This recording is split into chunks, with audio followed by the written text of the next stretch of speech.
Halo, selamat pagi menjelang siang, sahabat semua.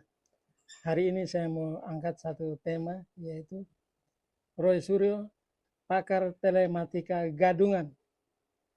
Seperti apa pernyataan saya ini bisa dibuktikan atau tidak? Mari lihat video yang satu ini. Saya mau tanya, apakah Bung Roy Suryo punya sertifikasi seorang ahli telematika? Jawabnya tidak. Saya katakan tidak. Tolong Ya, matanya lihat sebentar ke sini. ya. Tolong matanya lihat ke sini ya. Sebentar. Ya. Sertifikasi. Ini adalah surat SK setara dengan sertifikasi ditandatangani oleh menteri, ditandatangani oleh menteri komunikasi Mas Roy, waktu itu. Iya. Mas Roy. Artinya Anda jangan yang ngawur. diakui keilmuan itu adalah linier. Iya. Linier S1, S2, S3. Ilmu kuno, Anda ilmu tidak bodoh linier. Ya, itu teman-teman. Jadi ternyata Roy Suryo itu bukan pakar. Karena kalau seorang pakar, misalnya begini teman-teman, saya kasih contoh. Anda sarjana S1 hukum, berpraktek sebagai pengacara, maka Anda adalah praktisi. Seperti halnya Roy Suryo, itu dia hanya praktisi fotografi, bukan praktisi telematika, bahkan bukan pakar telematika. Disebut pakar itu kalau dia punya pencapaian akademis yang diakui, seperti misalnya Profesor Tata Negara dari UI, guru besar siapalah begitu, diakui dan dipublikasikan sebagai pakar, itu boleh. Kalau Roy Suryo itu bukan pakar, karena tidak ada keahlian yang melekat pada diri dia dan bisa dinyatakan sebagai pakar. Apa penemuannya? Semua pakar itu pasti ada penemuannya, maka dia bisa disebut sebagai pakar. Saya kasih contoh, misal Profesor A atau B. Ketika mereka meraih gelar profesor, itu ada kriterianya. Bahkan untuk meraih gelar doktor itu harus ada parameternya tertentu. Tidak cukup hanya kuliah. Kalau kuliah tapi tidak memenuhi standar, itu berarti dia tidak bisa jadi doktor, apalagi profesor, apalagi sudah diakui sebagai pakar. Tidak bisa.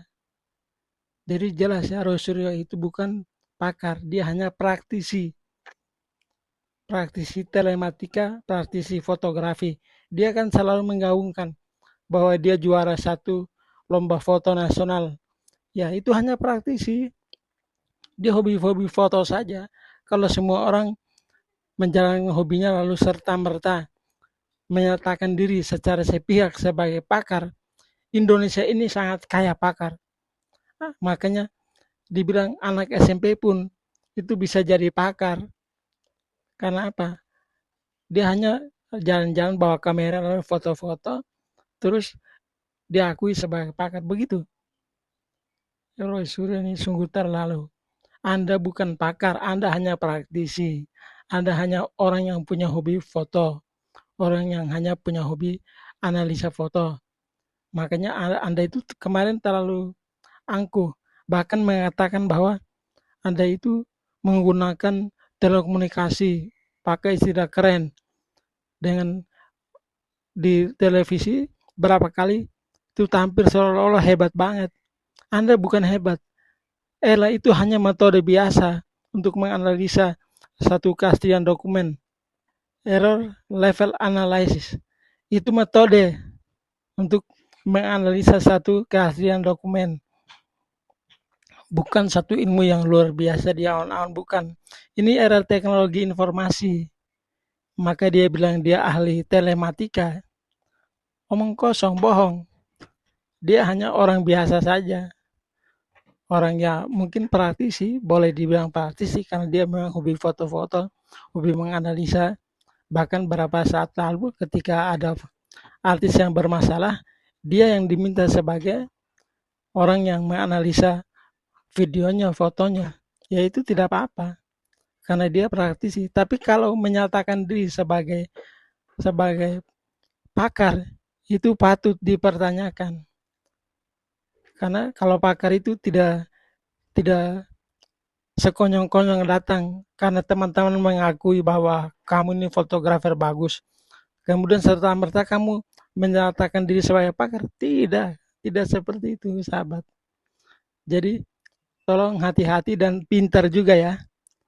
Untuk kalau misalnya pendukung Roy Suryo, CS ada di video ini yang mau nonton juga, silakan supaya Anda itu pintar. Jadi Roy Suryo itu sudah lihat, dia sudah sangat kasihan karena sudah ketemu salahnya tetapi masih ngeyel. Ingat, dia ketika itu berkata bahwa kalau tunjukkan foto beres. Apakah beres setelah gelar perkara khusus di Polda Metro Jaya? Tidak juga. Padahal sudah terbukti bahwa apa yang dia tuduhkan semuanya benar. Yang pertama, ijazah ada. Berarti benar kan bahwa ada itu ijazahnya. Yang kedua, dia mengatakan bahwa emboss, kemudian garis air, garis merah yang di atas foto itu, stempel itu, ternyata semuanya ada. Jadi Roy Suryo sudah tidak punya celah sebenarnya. Yang sekarang dipermasalahkan apa? Foto, katanya fotonya terlalu modern. Loh, kalau orang menjaga dokumennya dengan sangat baik, lalu tidak fotonya terjaga baik, rapi, bagus, kenapa tidak? Walaupun sudah berpuluh tahun. Tergantung cara penyimpanan dokumen kita dong. Jadi saya pikir itu hanya alasnya yang mengada-ada. Dia mundur sudah malu, sudah terlanjur malu karena ya selama ini sudah membuat opini masyarakat sudah terbentuk, bahkan sebagian kecil masyarakat itu yang bodoh itu sudah percaya sama dia. Tapi sebagian besar masyarakat Indonesia yang pintar itu mengetahui bahwa yang diteliti itu salah.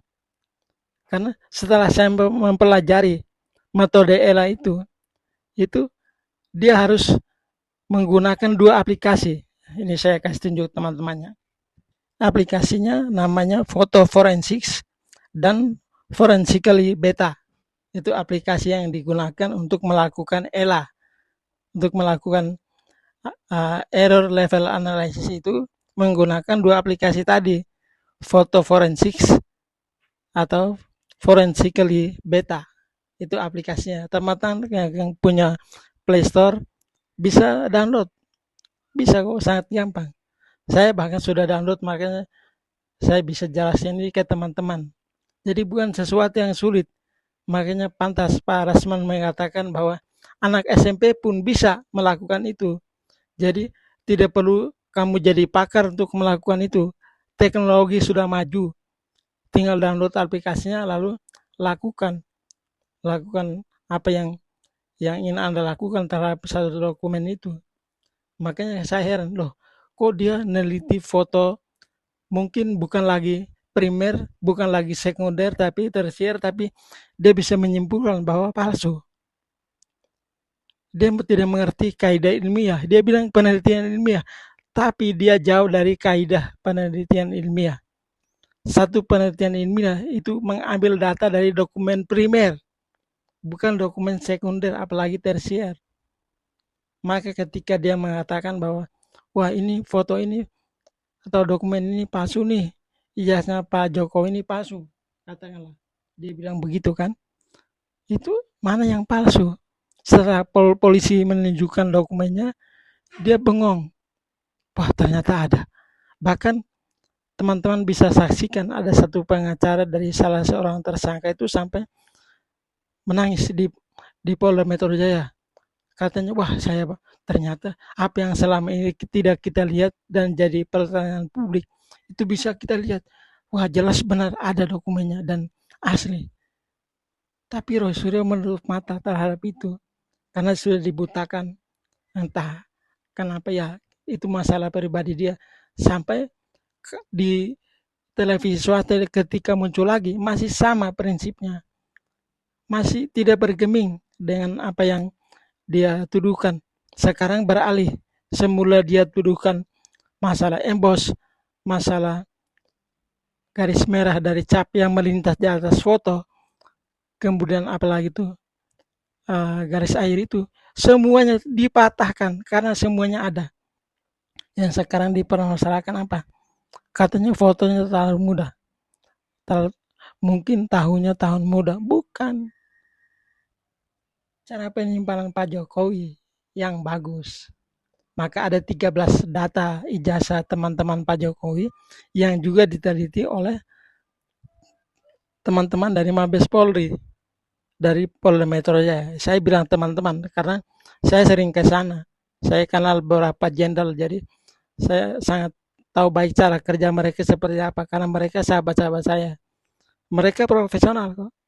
Jadi kalau Roy Suryo mengatakan bahwa wah Polda ini masuk angin nih, orang ahli dari Polda ini keahliannya di mana? Bahkan di satu TV swasta itu ketika berhadapan dengan satu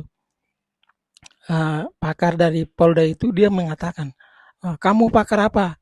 Siapa yang bilang kamu pakar? Sekarang giliran dia di challenge oleh Rasman, ketahuan kan bahwa dia bukan pakar.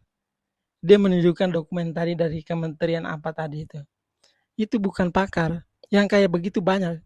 Saya punya belasan sertifikat yang kalau sekedar kayak tadi itu kertas apa tadi itu, ketikan biasa itu di surat kertas HVS itu, tidak ada gunanya, tidak ada maknanya itu.